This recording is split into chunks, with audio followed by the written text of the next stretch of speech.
Welcome back to Prestressed Concrete Structures. This is the second lecture of the first module on Introduction, Prestressing Systems and Material Properties. In this lecture, first we shall learn some definitions of terms which are used in prestressed concrete. Next, we shall learn about the advantages of prestressing.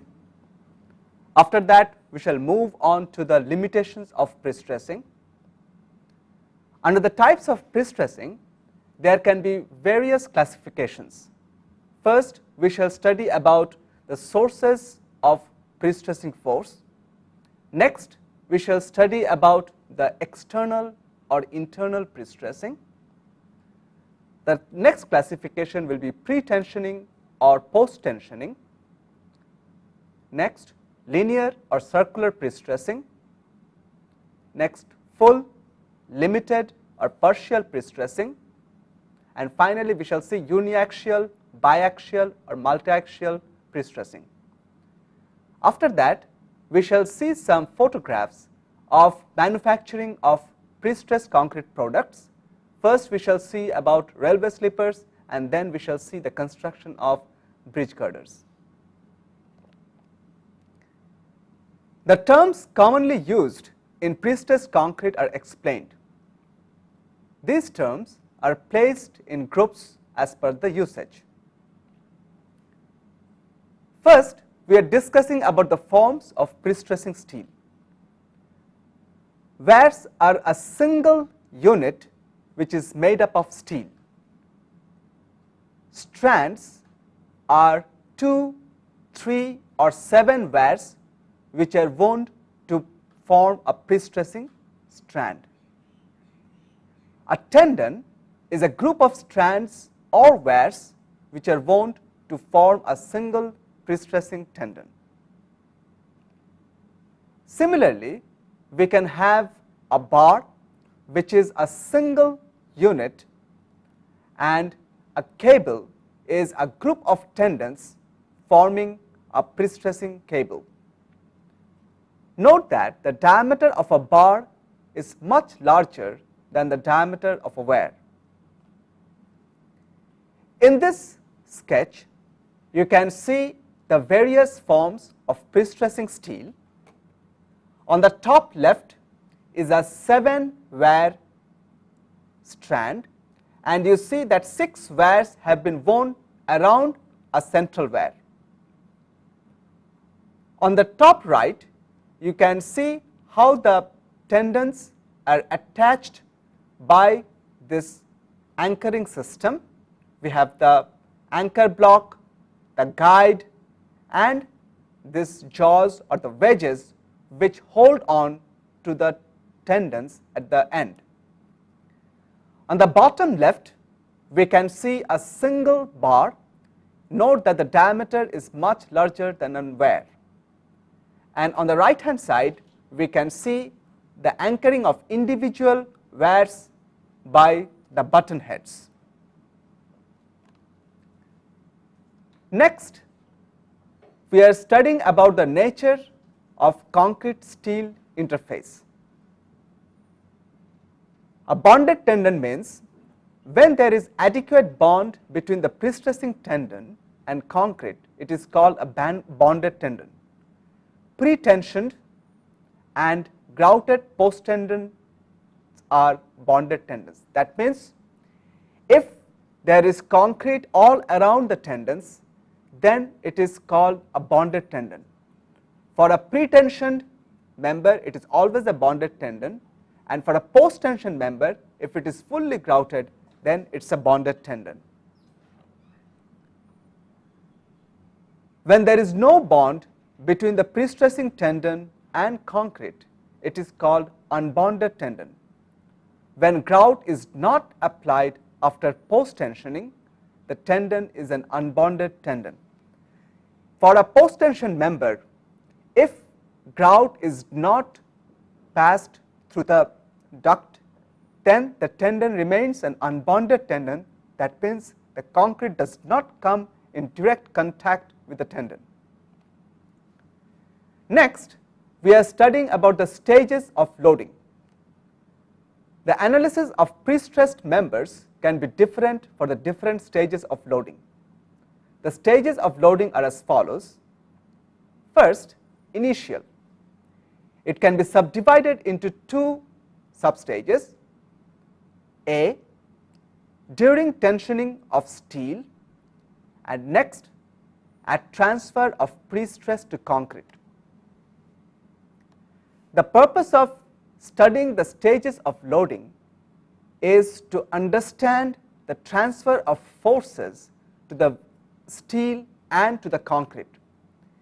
In the initial stage, first the stress is transferred to the steel, and then from the steel the stress is transferred to the concrete. The next stage is an intermediate stage. This includes the load during transportation of the prestressed members. If the prestressed members are precast somewhere else and they are transferred to the site, then there will be some stresses during this transportation, and the members have to be analyzed for the stresses during this transportation. And finally, we have the final stage. This also can be subdivided into two. At service, the member is under operation, and ultimate stage refers to an extreme event where the member can reach its final strength. Next, we are studying the advantages of prestressing. The prestressing of concrete has several advantages as compared to traditional reinforced concrete without prestressing. A fully prestressed concrete member is usually subjected to compression during service life. This rectifies several deficiencies of concrete. The following text broadly mentions the advantages of a prestressed concrete member with an equivalent reinforced concrete member. A main deficiency of reinforced concrete members is the cracking of concrete. But the prestressing overcomes this cracking. The concrete remains uncracked under the service conditions, and this leads to several advantages of prestressed concrete. If the concrete is uncracked, the primary advantage that we get is the reduction of deterioration and corrosion. The reduction of steel corrosion leads to increased durability of the precast and prestressed member. The next advantage is that the full section is utilized. That means the section will have a higher moment of inertia, which will give a higher stiffness, and this will also lead to a less deformations, which will thus have an improved serviceability. Since the section is uncracked, there is also an increase in the shear capacity. For an uncracked member, it is suitable to be used in pressure vessels and liquid storage tanks, because in this type of structures we do not want cracks through which the liquid can seep out or which can also create a hazard, and hence prestressing is applied in this type of structures. And also we can see that there is an improved performance due to resilience under dynamic and fatigue loading. Bridge structures can undergo several cycles of loading which can induce fatigue in the member, but when the member is prestressed, then its behavior gets better. Next, we are studying the high span to depth ratios for prestressed concrete members. Since the span to depth ratio is high, prestressing is applied for large spans like bridges, buildings with large column free spaces, as we can see in go down structures, typical values of span to depth ratios in slabs are as follows. For a non-prestressed slab, the span to depth ratio is 28:1. For a prestressed slab, the ratio can be increased to 45:1. That means that as we are prestressing the slab, the clear span can be much larger compared to an equivalent reinforced concrete slab, and this helps in the future use of the building. Next, we can see that for the same span, the depth of a prestressed member is less than the corresponding RC member. That leads to reduction in self-weight, more aesthetic appeal due to slender sections, and finally, it gives a more economical section because the amount of concrete used is much less. The next advantage of prestressing is it is very much suitable for precast construction. The advantages of precast construction are as follows. It is a rapid construction, better quality control, reduced maintenance, suitable for repetitive construction, multiple use of formwork which leads to reduction of formwork, and availability of standard shapes. Thus, prestressing goes very much hand in hand with precast construction. The advantages of precast construction can be fully utilized, and this leads to a much better and fast construction. Here we can see some typical examples of precast members. In the top left, we see a T section which can be used in buildings.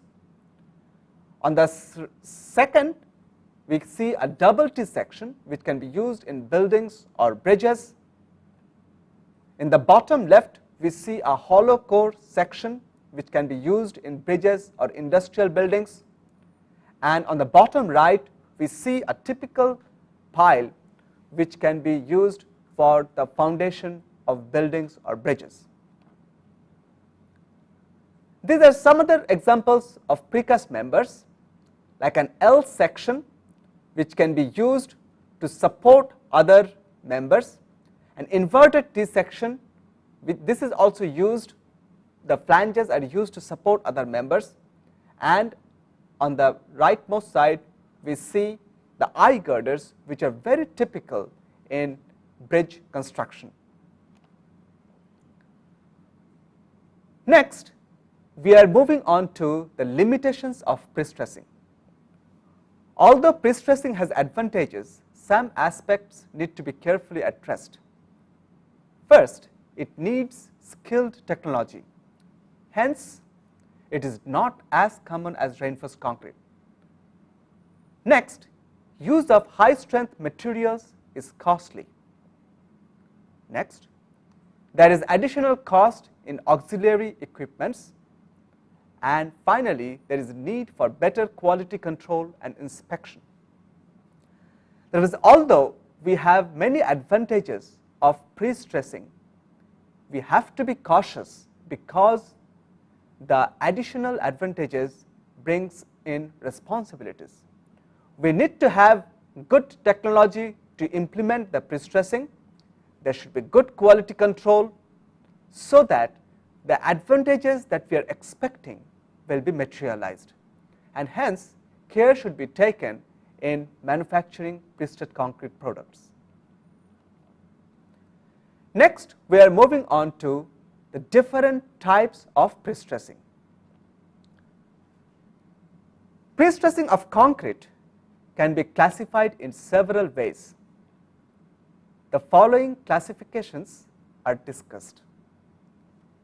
The first classification is based on source of prestressing force. This classification is based on the method by which the prestressing force is generated. There are four sources of prestressing force: mechanical, hydraulic, electrical, and chemical. The next classification is external or internal prestressing. This classification is based on the location of the prestressing tendon with respect to the concrete section. The third classification is the pretensioning or posttensioning.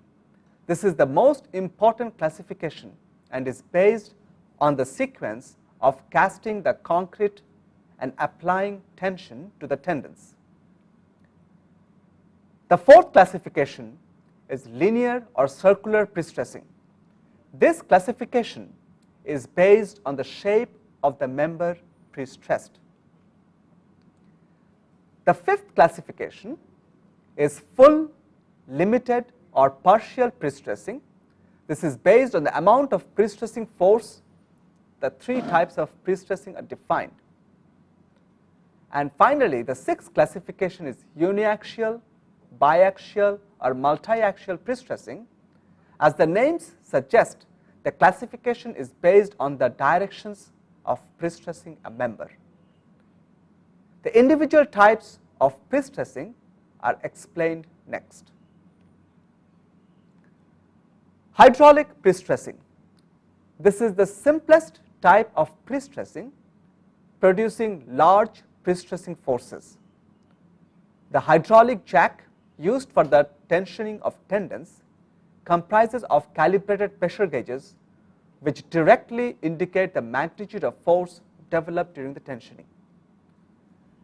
This is the most common form of applying the prestress to the steel, which is then finally transferred to the concrete. Hydraulic jacks, which operate based on oil pressure, is used to apply the prestress. Next is the mechanical prestressing. In this type of prestressing, the devices include weights with or without lever transmission, geared transmission in conjunction with pulley blocks, screw jacks with or without gear drives, and wire winding machines. This type of prestressing is adopted for mass scale production. Thus, the mechanical prestressing is based on equipments which are related with the mechanical principles, and these equipments are more popular when a mass production of prestressed members are done. The third type is the electrical prestressing. In this type of prestressing, the steel wires are electrically heated and anchored before placing concrete in the molds. This type of prestressing is also known as thermoelectric prestressing. That means the wires are heated, it expands, and then it is allowed to cool down, which transfers the prestress to the concrete. The fourth form is the chemical prestressing. In this type of prestressing, expansive cements are used, and the degree of expansion is controlled by varying the curing conditions. The expansive action of cement is restrained while setting. This generates tensile forces in the tendons and compressive stresses in concrete. This chemical prestressing is relatively rare, but it can be used in order to transfer prestress to the concrete. We are moving on to the second group of classifications. The external prestressing means when the prestressing is achieved by elements located outside the concrete member, for example, by cables lying outside a beam, it is called external prestressing. This technique is adopted in repair and strengthening works such as retrofitting of bridges. This photograph shows that the tendons are lying inside the box girder of a bridge. Here you can note that on the left and on the right side, the prestressing tendons have been anchored to the haunches in the box girder. When the prestressing is achieved by elements located inside the concrete member, commonly by embedded tendons, it is called internal prestressing. Most of the applications of prestressing are internal prestressing. In this photograph, we can see that the tendons are located inside the member. Once the concrete is cast, this ducts and the tendon will be concealed by the concrete and it cannot be seen from outside. Now, this internal prestressing is thus different from external prestressing based on the location of the tendon with respect to the concrete. The next classification is the most important. The pretensioning means when the tension is applied to the tendons before casting the concrete, that is called pretensioning. The pre-compression is transmitted from steel to concrete through bond over the transmission length near the ends. Here we can see some electric poles which have been pretensioned. Thus, the steel wires have been first tensioned, then the concrete has been placed. After the concrete had hardened, the steel wires were cut, and at that time the prestress was transferred from the steel to the concrete. The other type of classification is the post-tensioning. The tension is applied to the tendons after hardening of the concrete. The pre-compression is transmitted from steel to concrete by the anchorage device at the end blocks. Now, the essential difference of post-tensioning with respect to pretensioning is that the tension is applied to the steel after the concrete has hardened.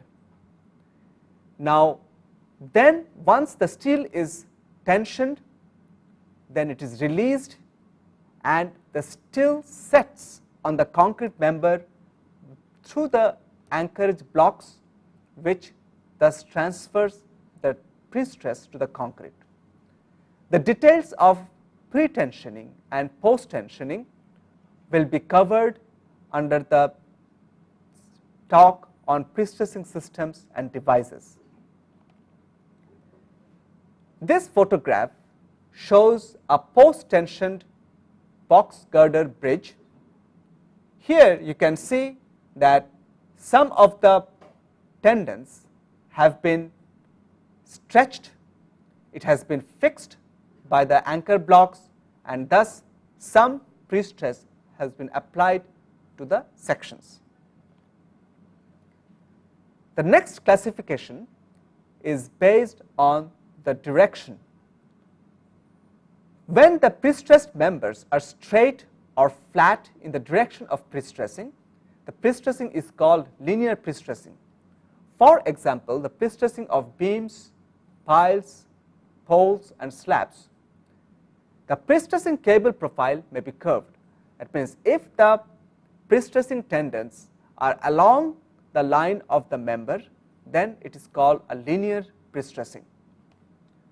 In this photograph, you can see that railway sleepers are stacked. These are examples of linear prestressing because the prestressing tendons are in line with the longitudinal axis of the sleepers. The next type is a circular prestressing. When the prestressed members are curved, the direction of prestressing is also changes, and this prestressing is called the circular prestressing. For example, circumferential prestressing of tanks, silos, pipes and similar structures. This photograph is of a containment structure, and here the prestressing wires were wound around this containment structures, and hence this is called circular prestressing, and it is different from the more conventional linear prestressing. The next classification is related with the amount of prestressing. When the level of prestressing is such that no tensile stress is allowed in the concrete under service loads, it is called full prestressing. It is referred to as type 1 in the code IS 1343-1980. Thus, in a fully prestressed member, there cannot be any tension in the concrete during the service life, and this type of members are referred to as type 1 members in the code.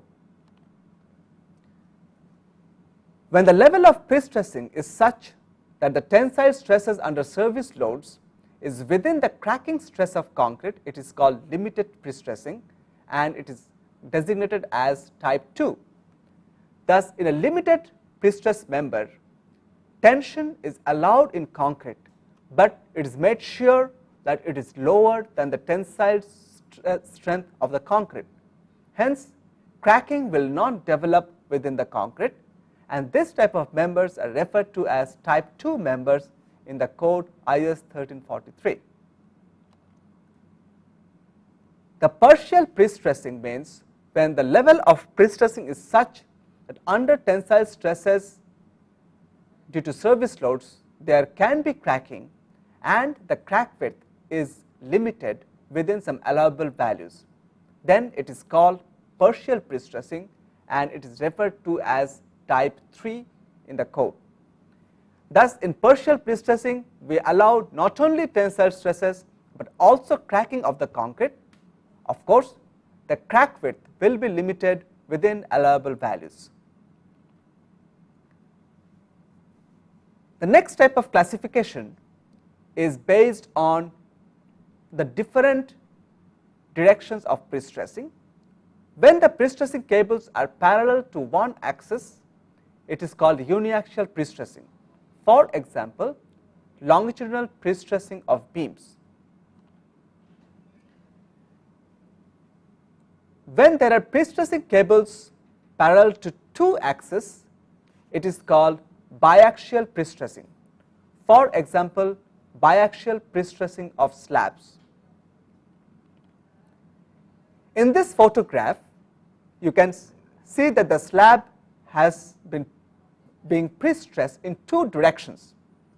You can note the ducts running in two directions, and in addition to the ducts, there are also non-prestressed conventional reinforcement to take account of shrinkage and thermal stresses. Thus, this is an example of a biaxial prestressing as compared to a uniaxial prestressing for beams. When the prestressing cables are parallel to more than two axes, it is called multiaxial prestressing. For example, prestressing of domes. In domes of some big structures, prestressing can be done about more than two directions, and in that case it is called a multiaxial prestressing. Next, we are moving on to the manufacturing of pre-tensioned railway sleepers. Note that we shall see the sequence of the pre-tensioning operation. This is a travelling pre-tensioning stress bench. It is called a stress bench because the tendons are anchored to this unit, and this unit can move from one place to another on the rollers which are placed on rails, and hence this is called a travelling pre-tensioning stress bench.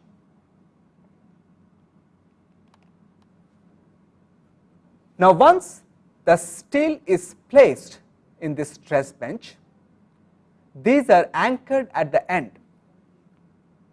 This anchoring is done by wedges, and one side it is anchored and the other side the tension is applied.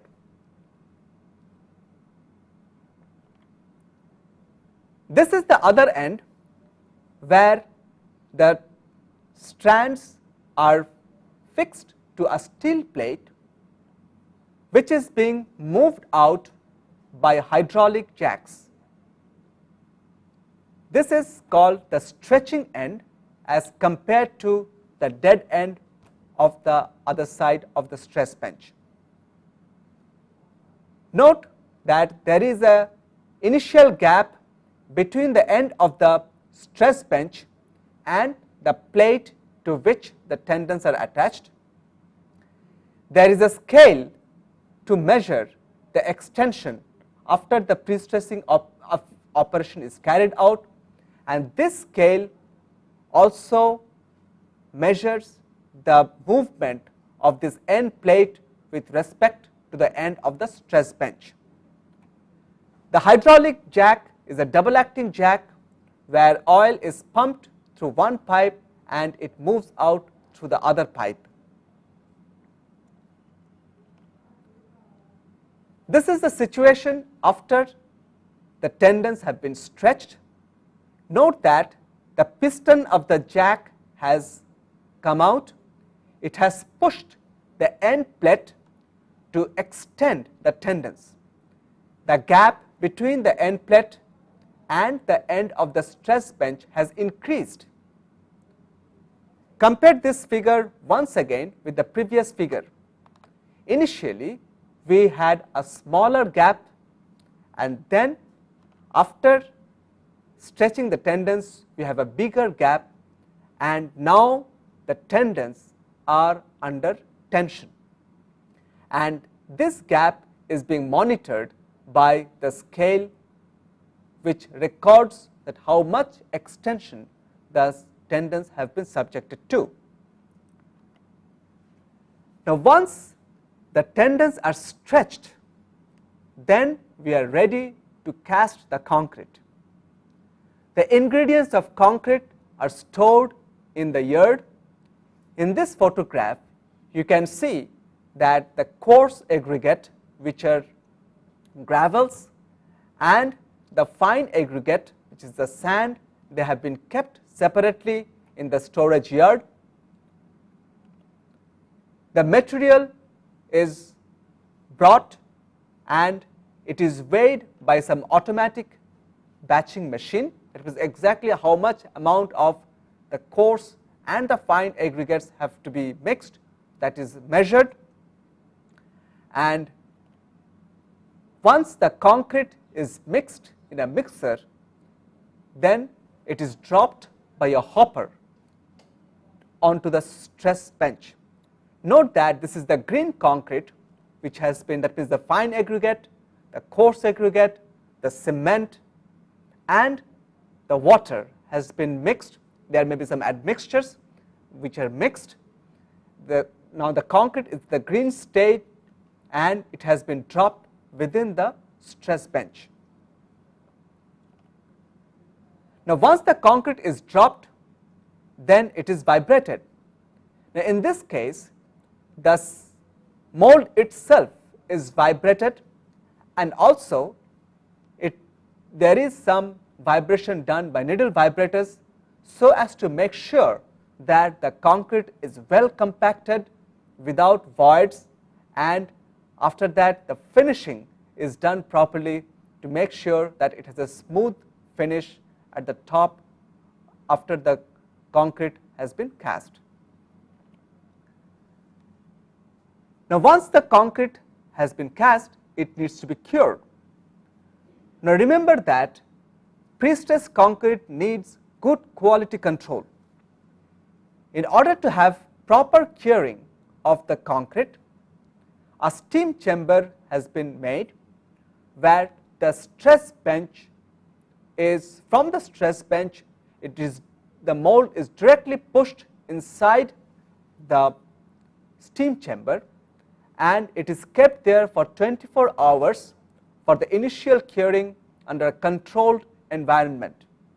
There is steam inside the environment which helps in rapid curing of the concrete in the mold.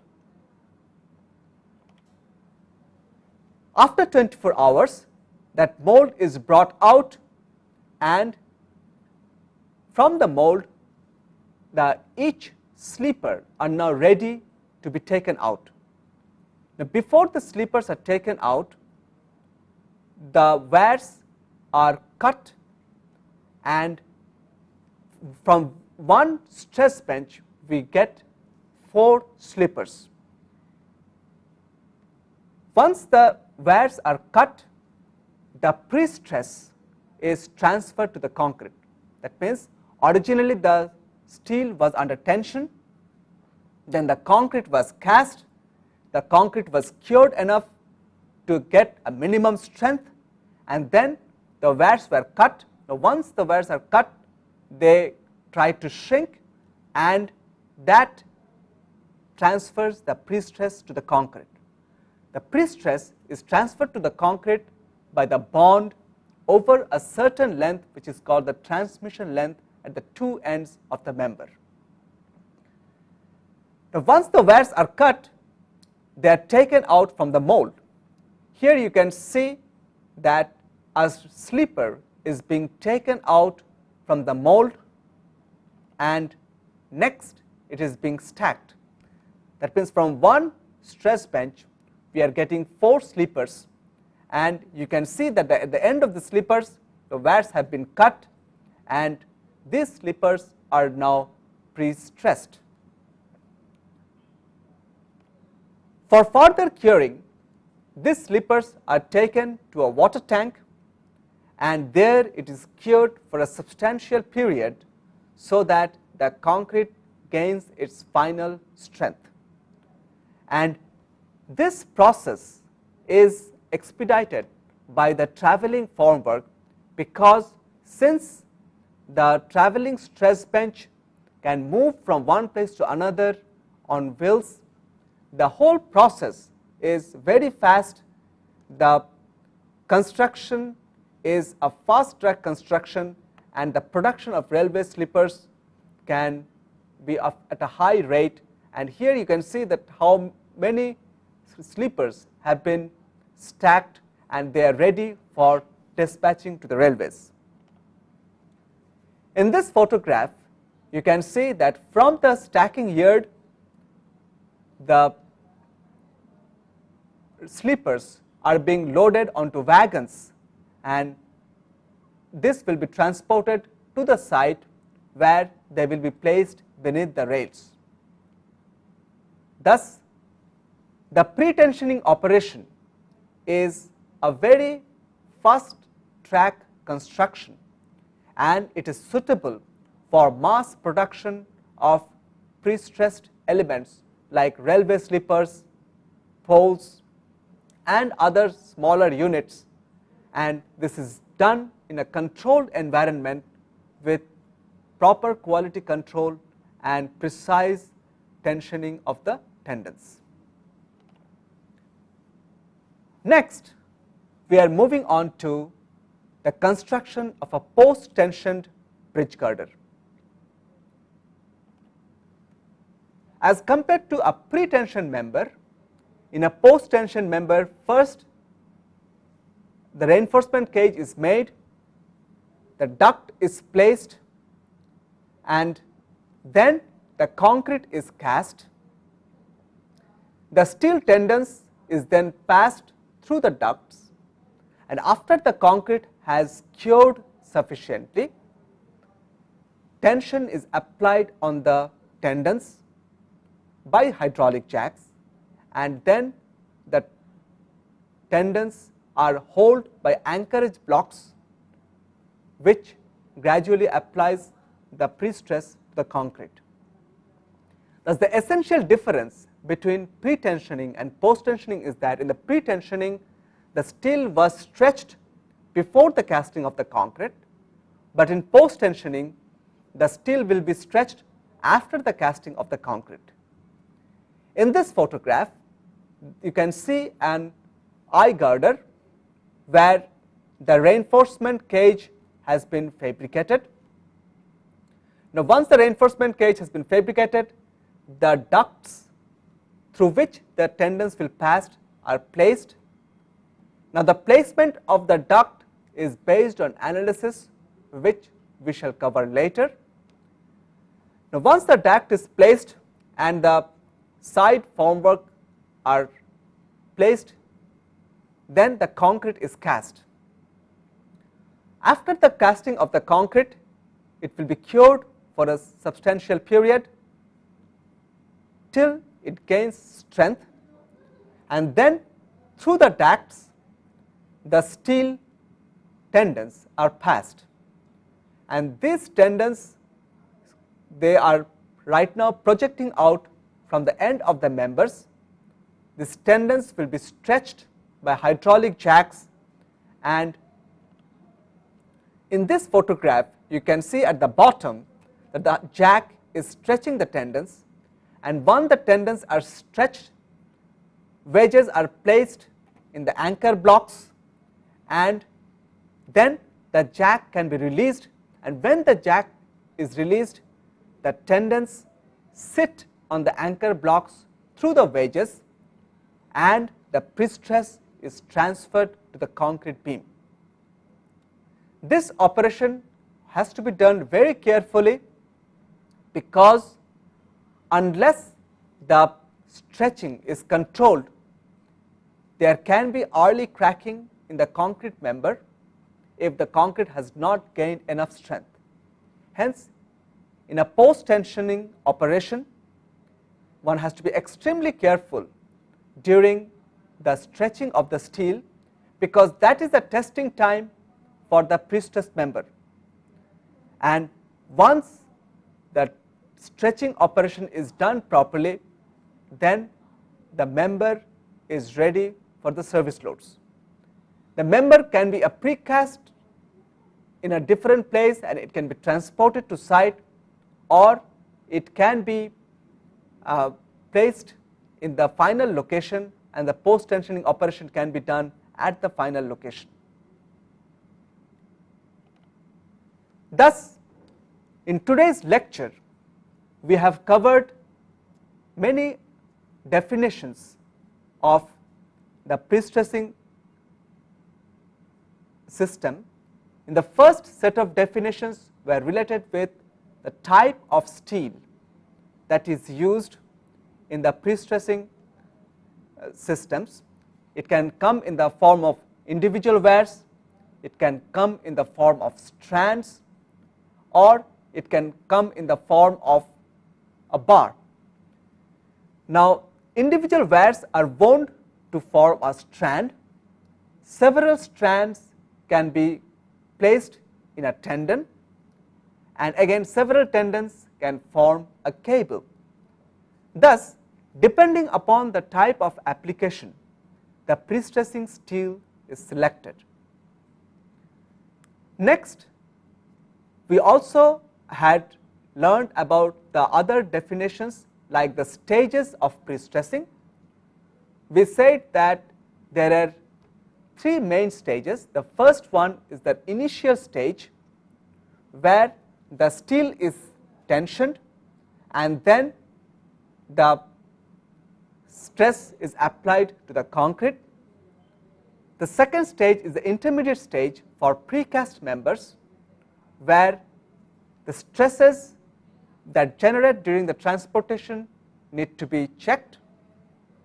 And finally, we have the final stage, that also it can be divided into two stages. One is the service stage, which is for the period for which the structure is being used, and there can be an ultimate stage which occurs for an extreme event when the load can be substantially high and the member can reach its final strength. Depending upon the stages, the analysis has to be done considering the strength of concrete and the allowable stresses for each stage. After the definitions, we had moved on to the advantages of prestressing as compared to reinforced concrete. We have seen that there are several advantages of prestressed concrete, out of which the primary advantage is that the concrete stays uncracked for most of the prestressed concrete members. Cracking is a big disadvantage for reinforced concrete, because that leads to corrosion and the section is not fully utilized. Whereas in a prestressed concrete member, since cracking is avoided, the full section is utilized. We have higher moment of inertia, thus higher stiffness. We have reduced deflection, and the biggest advantage is that the deterioration of the steel is reduced because of the absence of cracks. The second advantage is the increased span to depth ratio. For prestressed concrete members, the span can be substantially large as compared to an equivalent reinforced concrete member, and this is to an advantage for the bridge construction and for building construction, where we need large column free space, such as in a commercial building or an office space, where we need a large span, and this is possible when we pre-stress the slabs. The reduced depth also helps to reduce the weight, and this makes a pre-stressed concrete have less concrete as compared to a reinforced concrete member. And the third advantage that we had seen was that the prestressed concrete is a good quality product, its service life can be more, and provided it is made properly, the serviceability of prestressed concrete members are better than a reinforced concrete member. It has a higher resilience, with which it has a better fatigue behavior as compared to a reinforced concrete member. But along with advantages, we also have limitations of prestressing, because it brings us additional responsibility in the manufacturing of the prestressed concrete product. First, we need skilled technology, and we need the auxiliary equipments to have prestressing in the member. Next, both the concrete and the steel have to be of good quality, and hence the cost increases. The process of prestressing should be extremely careful, because unless there is proper quality control of prestressed concrete, there can be cracks during the prestressing operation, or if the concrete is not cast properly, that will lead to corrosion, and which can lead to the reduction of the strength of the prestressed concrete members. Hence, a prestressed concrete member demands better quality control and inspection during the manufacturing process. After this, we had moved on to the different types of prestressing. We had seen that the prestressing can be classified based on different methods of classification. The first classification was based on source of prestressing force. That means the prestress can be applied by a hydraulic jack, or it can be applied mechanically in a mass production unit. It can be also applied by an electrical system or a chemical system. The most common is the hydraulic jacks, which operates based on the oil pressure, and it is used to stretch the tendons. The second classification is based on the location of the prestressing tendon with respect to the concrete. If the tendon is outside the concrete, it is called external prestressing, as is used in bridge girders. If the tendon is concealed within the concrete, then it is called an internal prestressing. Most of the prestressed concrete members are internally prestressed. That means ducts are laid out within the concrete for a post-tension member, and the steel remains within the duct which is within the concrete. The third classification, and which is the most important classification, was the pretensioning or post-tensioning. This classification is based on the sequence of the stretching the steel and the casting of the concrete. If the steel is stretched first before the casting of the concrete. This is called a pre-tensioned concrete. If the steel is stretched after the casting and curing of the concrete, it is called a post-tensioned concrete. Thus, the pre-tensioning and the post-tensioning are based on the sequence of the stretching of the steel and the casting of the concrete. The next classification was related with the direction of prestressing. For beams, sleepers, poles, piles, these are all linearly prestressed. That means the prestressing tendon is along the axis of the member, whereas tanks, silos, containment structures, they are circularly prestressed. That means the prestressing tendons are wound around the circumference of the member. Thus, based on the direction of prestressing, it can be classified as linear or circular prestressing. The next classification was related with the amount of prestressing, full, limited or partial. A fully prestressed member refers to a member which does not have any tensile stress during its service life. A limited prestressed member refers to a member which can have tensile stress, but the tensile stress is limited to the cracking strength of the concrete. Thus, we do not expect any cracks under the service loads. And the third type is the partial prestressing, where we can have not only a tensile stress, but we also can have cracking, but the crack width is limited to check corrosion. Thus, based on the amount of prestressing, we can have a member fully prestressed, which is referred to as type 1, or a limited prestress, which is referred to as type 2, or a partially prestressed member, which is referred to as type 3. And the analysis also should take account of this type so as the strength calculations are done appropriately. The final classification was related with how many directions of prestressing is being done. The uniaxial prestressing is done for a linear member like beams, sleepers, piles and poles. Biaxial prestressing is done for a two-dimensional member like a slab, where the prestressing can be done in two directions, and multiaxial prestressing is done for elements like domes, where the prestressing can be done in more than two directions.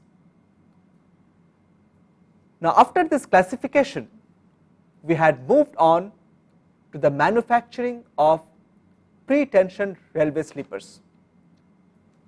In this section, we had observed that how a mass production of railway sleepers are undertaken.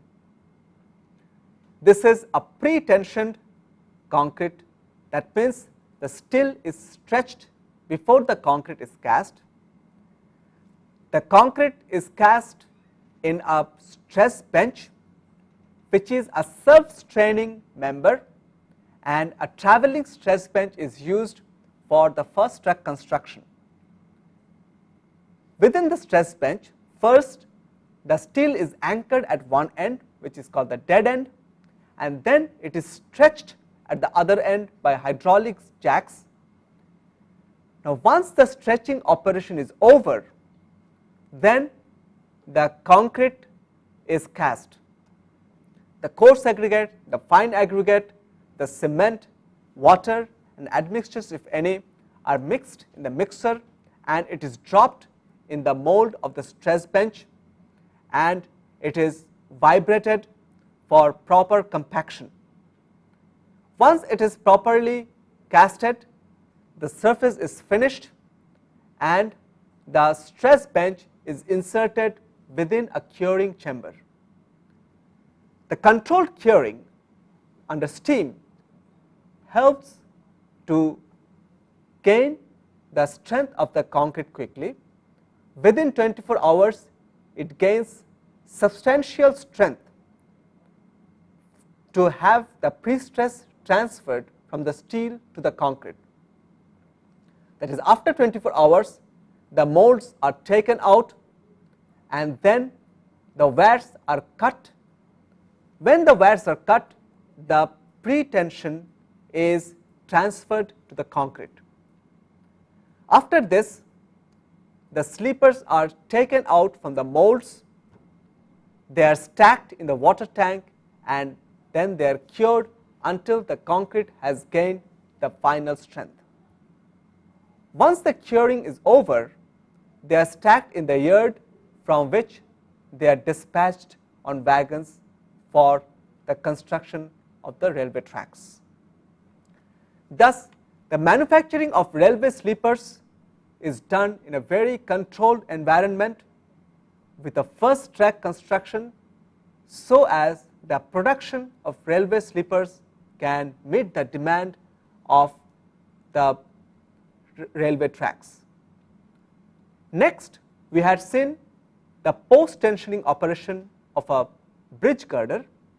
There we had seen that first the reinforcement cage was made, through that the duct was laid, and once the duct is laid properly, the side formworks are built and it is made sure that we have adequate cover around the reinforcement. Then the concrete is cast. The concrete should be of good quality and it has to be properly compacted so as not to have any voids within the concrete.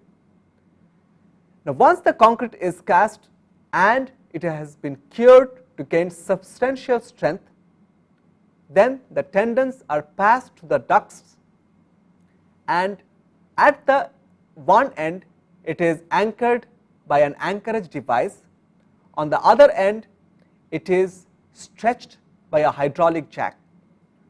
Once the stretching operation is done, wedges are attached to the strands and the jacks are gradually released, by which the tension in the steel gets transferred to the concrete as a compression.